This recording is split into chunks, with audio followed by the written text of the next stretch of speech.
আগাছার চাষ করা যায়? আগাছাকে আগে দূর করতে হবে, তারপরে সেখানে নতুন করে বীজ দিয়ে সেটা আবাদ করতে হবে। তো বিগত স্বৈরাচার সরকারের যে রেখে যাওয়া যে সমস্ত জঞ্জাল, এটাকে দূর করতে হবে, সংস্কার করতে হবে। আগে সংস্কার, তারপরে নির্বাচন, এইটা সকলের ডিমান্ড। এখন কেউ যদি কোনো লক্ষ্য নিয়ে বলে তাড়াতাড়ি নির্বাচন করেন, এটা আমার মনে হয় তারা নিজেরাও যদি মূল্যায়ন করে তাহলে এটা তাদের সঠিক সিদ্ধান্ত হবে না। কারণ আগাছার মধ্যে তো বীজ ছিটানো যায় না। বীজ তখনই কাজে লাগবে যদি আগাছা মুক্ত হয়, পরিবেশটা ঠিক হয়। তো বাংলাদেশে নির্বাচনের একটা পরিবেশ লাগবে। সেই পরিবেশ করতে যতটুকু সরকার, যতটুকুই সময় দরকার অতটুকু সময় সরকারকে দেওয়া দরকার। আমরা মনে করি আবার এইটা সংস্কারের নামে দীর্ঘসূত্রিতা, এটাও কিন্তু একটা ষড়যন্ত্র হবে। সেই জন্য দীর্ঘসূত্রিতা নয়, যত দ্রুত পারা যায় সংস্কার কাজকে শেষ করে নির্বাচনের ব্যবস্থা করে, এটা যদি হয় তাহলে আমরা সব সমস্যার সমাধান নির্বাচিত সরকারের মাধ্যমেই করতে পারবো ইনশাআল্লাহ। সেজন্য আমি লম্বা কথা বলতে চাচ্ছি না, সংক্ষিপ্ত কথার মধ্যে দিয়ে শেষ করতে চাই। বাংলাদেশের মানুষ এখন আশা করে যে বাংলাদেশ যেন আগের মতো আবার ওই ধরনের জুলুম অত্যাচারের মধ্যে তারা যাতে নিপতিত না হয়, এবং যারা ষড়যন্ত্র করছে তাদেরকে যেন শক্ত হাতে মোকাবিলা করা হয়। কারণ দুর্বল কোনো প্রশাসন দিয়ে কিন্তু শক্ত জিনিসকে মোকাবিলা করা যায় না। শক্ত লোকের জন্য শক্ত প্রশাসন হতে হবে। সেজন্য যারা অস্ত্রশস্ত্র নিয়ে মানুষকে খুন করার যাদের অভ্যাস আছে, দেখামাত্র গুলি করার মতো নিষ্ঠুর নির্দেশ দেওয়ার যাদের এ ধরনের জঘন্য অভিজ্ঞতা আছে, তাদেরকে সাইজ করার জন্য, তাদেরকে শায়েস্তা করার জন্য ওই ধরনেরই পরিবেশ আমাদেরকে তৈরি করতে হবে। ওই একটা কথা আছে না, যেমন যাক, এটা আপনাদের ভাষা, আমি আর অত দূর গেলাম না। মুগুর লাগবে, এটা ঠিক। ঢালও যদি শক্তিশালী হয় তাহলে বিনা মুগুরে কি ঢালটা ভাঙবে? সেজন্য দেশকে ঠিক রাখার জন্য শক্তিশালী ভূমিকা আমাদের রাখতে হবে।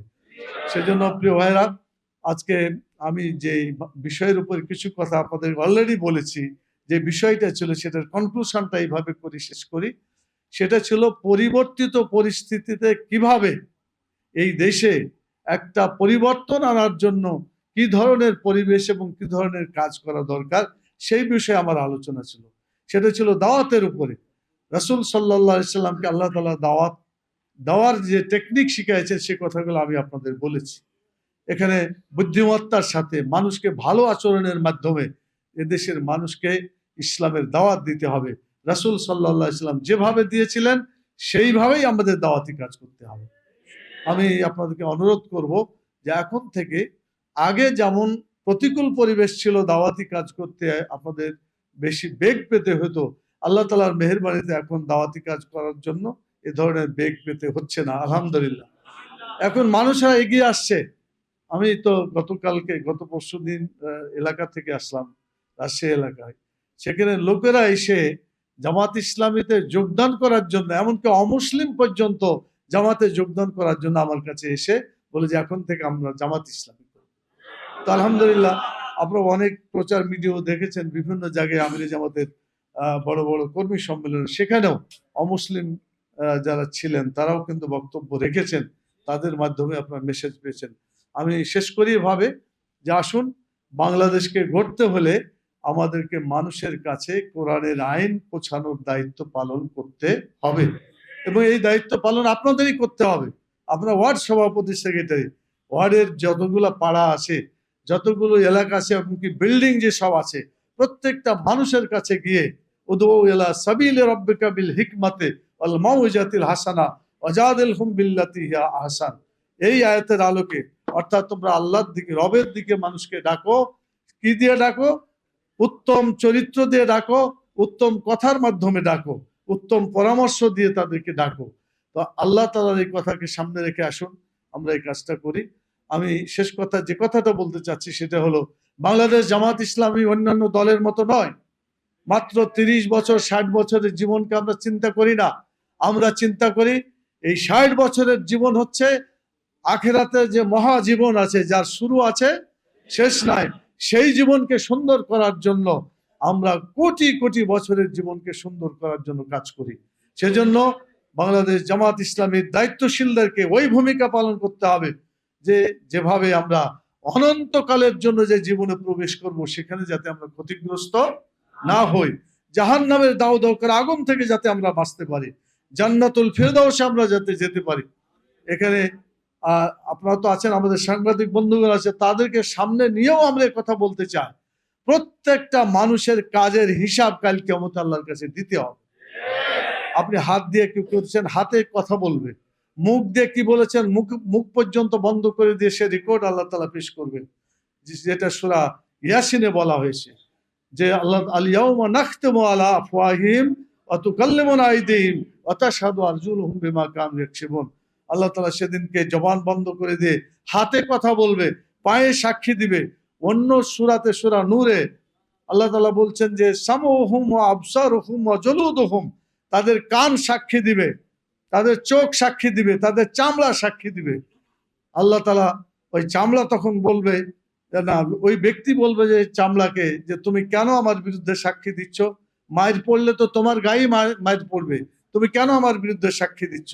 চামড়া তখন কথা বলবে, আনতাকাল্লাহ আনতাকানাল্লাহ, আল্লাহ তাআলা কথা বলার শক্তি আমাদেরকে দিয়েছেন। আল্লাহ জি আনতাকা কুল্লা শাইইন, সকল বস্তুকে, সকল জীবকে যেভাবে আল্লাহ কথা বলার সুযোগ দিয়েছেন, শক্তি দিয়েছেন, আজকে আল্লাহ তাআলা আমাকেও সেভাবে শক্তি দিয়েছেন কথা বলার। অতএব আজকে দুনিয়াতে তুমি কি করেছো, কিভাবে চুরি করেছো, কিভাবে ডাকাতি করেছো, কিভাবে ছিনতাই করেছো, কিভাবে চাঁদাবাজি করেছো, কিভাবে মানুষকে খুন করেছো, জেনা ব্যভিচার করেছো, সকল খারাপ কাজের রেকর্ড সেদিনকে আল্লাহ তাআলা দেখাবেন। সেদিন আমরা কেউ বাঁচতে পারবো না যদি এই ধরনের খারাপ কাজে জড়িত হই। আমি কি আশা করব বাংলাদেশের মানুষকে, সচেতন মানুষকে আল্লাহর ভয় দিয়ে কাল কিয়ামতে শুধু দুনিয়ার জীবন নয়, দুনিয়ার জীবন সহ আখিরাতের জীবন, সকল জীবনকে সুন্দর করার জন্য আপনারা এখন থেকে বেশি বেশি দাওয়াতি কাজে ঝাঁপিয়ে পড়বেন।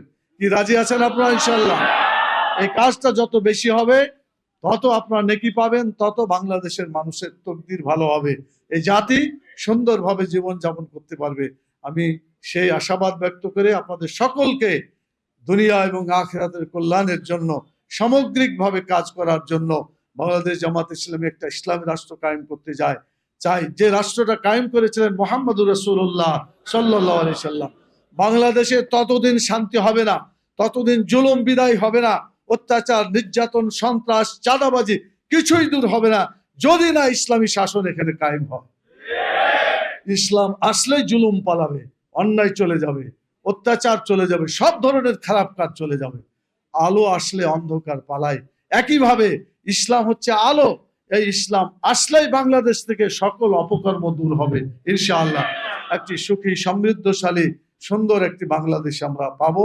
আল্লাহ তাআলার কাছে দোয়া করি আপনাদের মাধ্যমে সেই কাজটা অব্যাহতভাবে চালিয়ে যাওয়ার জন্য, দিনকে ভালোভাবে মানুষের কাছে বোঝানোর জন্য আপনি এখন থেকে বেশি বেশি সময় দিবেন, এই আবেদন জানিয়ে এবং আল্লাহ তাআলার কাছে তৌফিক কামনা করে আমি আমার সংক্ষিপ্ত কথা এখানেই শেষ করছি।